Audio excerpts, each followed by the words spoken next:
ઝઘડિયા જીઆઈડીસીની metropolitical chemical private limited company, જ્યાં 23મી તારીખના રોજ એમની બેદરકારીના લીધે આગ લાગી, 16 જેટલા કર્મચારીઓ ગંભીર રીતે દાઝી ગયા, એમાં 2 કર્મચારીઓના હમણાં મૃત્યુ થયા અને એમના પીડિત પરિવારોની સાથે અમે કંપની પર એમના કહેવા પ્રમાણે અમે ગયા અને કંપનીને કીધું કે ભાઈ આમને માનવતાની રીતે આપણે મદદરૂપ બનવાનું છે, એમની પોલિસી કે એમની કોઈ પણ વ્યવસ્થા આપણે કરી આપવાની છે.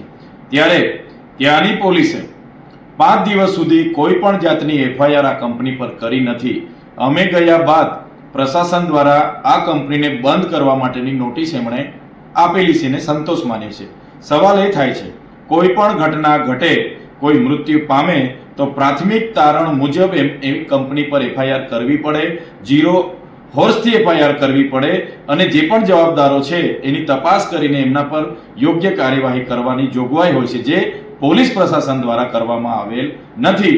અને આ ઝઘડિયા પોલીસ લાજવાના બદલે ગાજી રહી છે અને ઉલટાનું અમારા પર, મારા સહિતના આગેવાનો પર 3 એફઆઈઆર કરી છે. અને એ એફઆઈઆર પણ ગઈકાલના રિઝલ્ટ આવ્યા બાદ આજે કરી છે કે આ ચૈતરભાઈને પર એફઆઈઆર કરો એટલે એ ડરશે, દબાશે અને પછી આગળની કાર્યવાહી બધી ઠપ થઈ જશે અને અમે કંપનીવાળાને બચાવી લઈશું, એ પોલીસનું માનવું છે. ત્યારે અમે પોલીસના એ અધિકારીઓને કહેવા માંગીએ છીએ, તમારી આવી ખોટી એફઆઈઆરોથી, તમારી જેલોથી અમે ડરવાવાળા લોકો નથી. અમે આ અગાઉ પણ ત્યાંના અંકલેશ્વર, પાનોલી, દહેજ, ઝઘડિયા, વાલિયા તમામ કામદારો માટે અમે લડ્યા છે, આજે પણ લડીએ છીએ અને ભવિષ્યમાં પણ અમે લડીશું અને લડતા રહીશું. અને જનતા ખૂબ સારી રીતે જાણે છે, જાગૃત છે, તમામ કામદારોને પણ ખબર છે કે આમાં શું ઘટના ઘટી છે.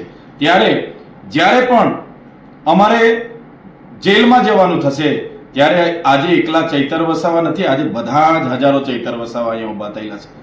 હજારો ચૈતર વસાવા જેલમાં બેસવા માટે તૈયાર છે અને અમે આવનારા દિવસોમાં તમામ કામદારોને પણ અપીલ કરીશું અને જ્યારે પણ અમારે જેલમાં જવું પડશે પૂરી તૈયારી સાથે જેલમાં જઈશું, જેલ પણ બેઠીશું, પણ અમારું કામ જે કામદારોને ન્યાય આપવાનું છે એ ન્યાય અમે આપીને રહીશું. આ 16 પરિવારના લોકોને ન્યાય આપવાનું કામ અમારું છે, એ ન્યાય અપાવીને રહીશું. એમની સાથે ક્યાંય અન્યાય નહીં થવા દઈએ, એમના પરિવારો સાથે અન્યાય નહીં થવા દઈએ, એની અમે ખાતરી આપીએ છીએ.